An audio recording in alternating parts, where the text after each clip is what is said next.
All right, for reaction now, we're now joined via Teams by Yonela Sinqu, Communications Officer at Sisonke National Sex Workers Movement. Thank you so much for your time this afternoon. Let's first get your reaction to this particular judgment. I mean, we know Mkhwanazi from that report has been found guilty on 6 counts of murder, 6 counts of rape, 4 counts of defeating the ends of justice and 1 of theft. I mean, the judge did say he believes the murders were also premeditated. You know, Unati, thank you for having me and for covering this case so extensively. We are very delighted with the verdict, and we are, for the first time, you know, a case of this nature has been taken so seriously by the whole country, and we are very grateful for the support that we have gotten from other human rights groups, and we are happy that Sifiso was found guilty, and in that case took such a short time to actually conclude.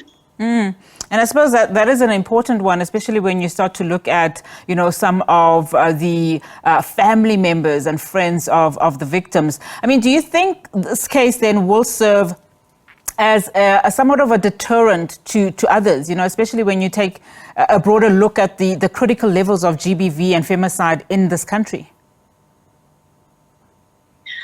We are hoping that this is a lesson and this is a strong message sent out to all the other perpetrators.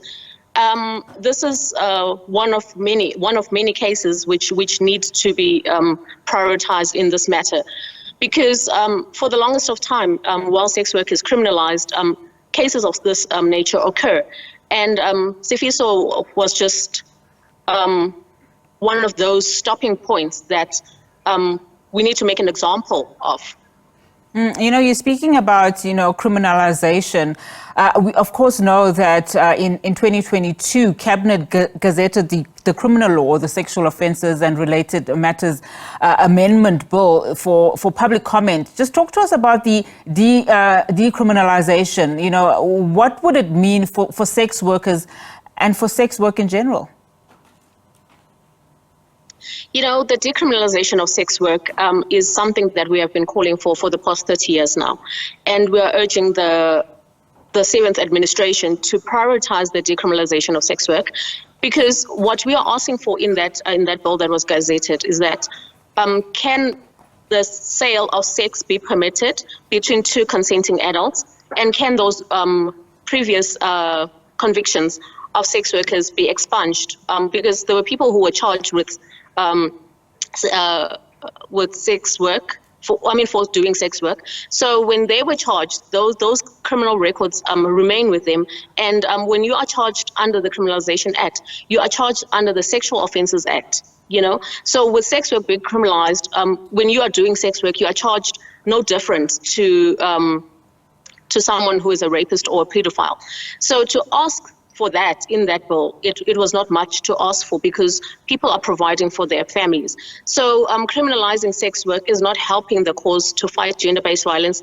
It is not helping the cause to reduce new HIV infections. And that is all that we ask for, that is the decriminalization of sex work.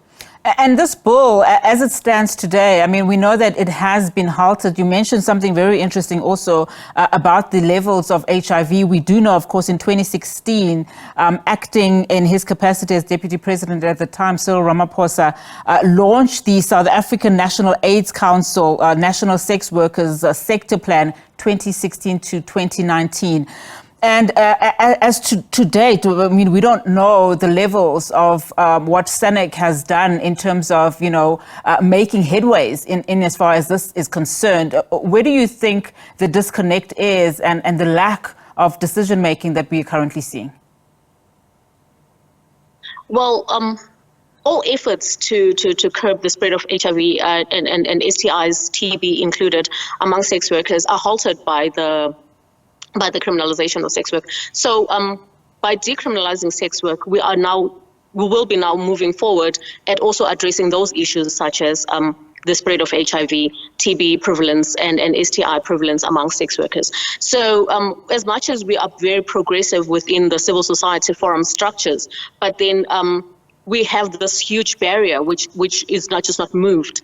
So once we get the decriminalization of sex work, some of the stigma also that is experienced by sex workers will be at least reduced.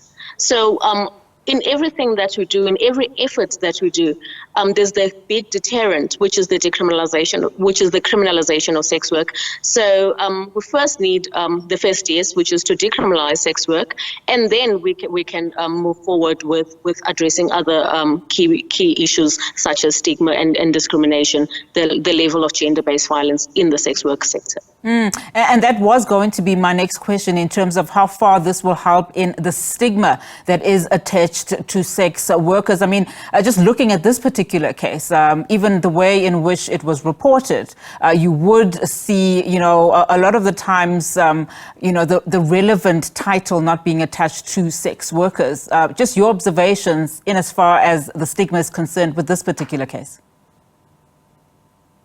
Well, it's very concerning because there's a lot of backlash when people are outed out, and in this case, as much as we recognize the work that some of these women were doing, but we also need to remain thoughtful of their families who were probably not even aware of the work that they were doing, and we also need to be mindful of their children.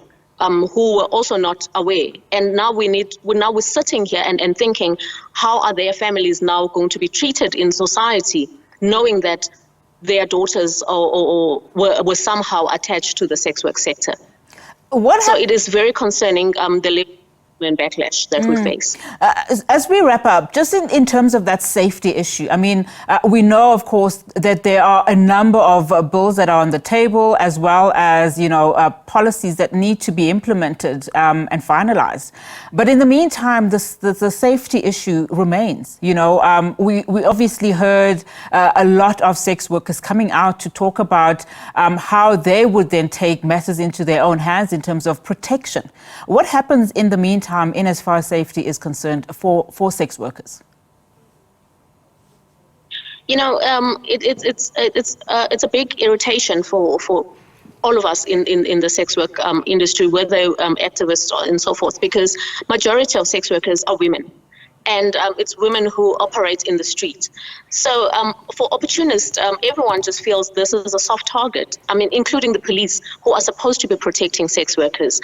In the last reports that we have had with the Hands Off campaign, it was reported that the biggest perpetrators are police officials. So these are people who are supposed to be protecting our society, regardless of the work that people do. So when you are violated by a police official in the police cells, during a time when you are supposed to be protected as a worker, it is very concerning, and it is also very irritating because we have been rehashing these messages to our government, to our communities, and everyone else who cares to listen. But we are just going around in circles and circles and circles, and the only ask was the decriminalization of sex work again. So to address some of the issues. But again, we are faced with people who are just dragging their feet when it comes to these matters. And it is not treated as a matter of urgency. I mean, 30 years asking for the decriminalization of sex work, and we have seen how many sex workers have died and how many women who are in the sex work trade have been violated, either physically, sexually, and it's even more disheartening when it's done by police officials and nothing is done about it. So we are sitting with numerous human rights violations dating back as far back as 1994 up until now, but nothing has been done. Indeed. Yonela, thank you so much for that. Of course, Yonela Sinqu is the communications officer at Sisonke National Sex Workers Movement, commenting there following the conviction of rapist and murderer Sifiso Mkhwanazi. Of course, we know now that he has been referred to for psychiatric evaluation, and that the case has been postponed to the 8th of May for pre-sentencing proceedings.